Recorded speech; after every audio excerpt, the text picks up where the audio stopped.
ये है talks news network और आप देख रहे हैं पॉलिटॉक्स, राजनीति का कच्चा चिट्ठा। केंद्रीय मंत्री वीरेंद्र कुमार ने जयपुर दौरे के दौरान गुर्जर आरक्षण मुद्दे को हवा देने वाला बयान दिया है। दरअसल राजस्थान सरकार ने एमबीसी आरक्षण को 9वीं अनुसूची में शामिल करने की सिफारिश करते हुए दावा किया है कि 2019 और 2020 में यह सिफारिश केंद्र सरकार को भेजी गई है। उधर इसी के उलट केंद्रीय सामाजिक न्याय और अधिकारिता मंत्री वीरेंद्र कुमार ने कहा है कि राजस्थान में गुर्जर सहित एमबीसी में शामिल जातियों को मिल रहे 5% आरक्षण के लाभ को संविधान की 9वीं अनुसूची में शामिल करने का कोई प्रस्ताव हमारे पास विचाराधीन नहीं है। वीरेंद्र सिंह ने लोकसभा में हाल ही में लाए गए कॉन्स्टिट्यूशनल अमेंडमेंट बिल के जरिए महाराष्ट्र के मराठा समाज के आरक्षण मामले का उदाहरण भी दिया है। केंद्रीय मंत्री वीरेंद्र सिंह ने कहा है कि इस मामले में भी सुप्रीम कोर्ट ने रोक लगा दी थी। हमारे विभाग ने सुप्रीम कोर्ट में रिव्यू याचिका लगाई, लेकिन उसे भी कोर्ट ने खारिज कर दिया, जिसके बाद केंद्र सरकार लोकसभा में कॉन्स्टिट्यूशनल अमेंडमेंट बिल लाई है।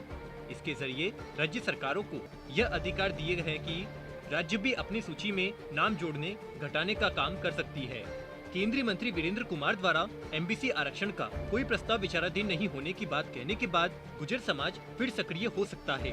आपको बता दें कि गुर्जर समाज के लंबे आंदोलन के बाद राज्य सरकार ने गुर्जर, रेबारी, रायका, गाड़िया लुहार और बंजारा समाजों को एमबीसी में 5% आरक्षण दिया था।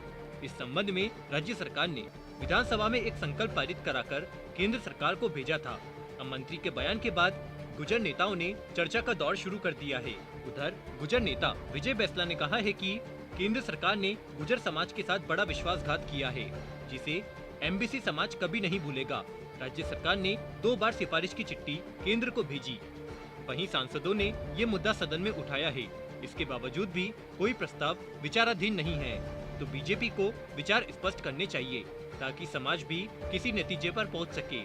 समाज के एकमात्र सांसद सुखबीर सिंह ने भी धोखा दिया है। आपको बता दें, राजस्थान में गुर्जर आंदोलन की शुरुआत 2006 से हुई थी। तब से लेकर अब तक कई बार बड़े आंदोलन हो चुके हैं।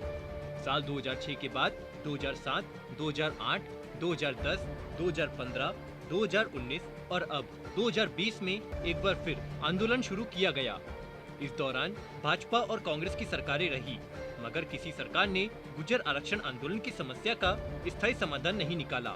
वर्ष 2006 में एसटी में शामिल करने की मांग को लेकर पहली बार गुर्जर राजस्थान के हिंडौन में सड़कों व रेल पटरियों पर उतरे थे। गुर्जर आंदोलन 2006 के बाद तत्कालीन भाजपा सरकार एक कमेटी बना सकी, जिसका भी कोई सकारात्मक नतीजा नहीं निकला। गुर्जर समाज पहले खुद को अनुसूचित जनजाति में शामिल करने की मांग कर रहे थे, उसके बाद अति पिछड़ा वर्ग में शामिल होने के लिए राजी हो गए, लेकिन 2008 के बाद शैक्षणिक संस्थाओं और नौकरियों में 5% आरक्षण की मांग कर रहे हैं।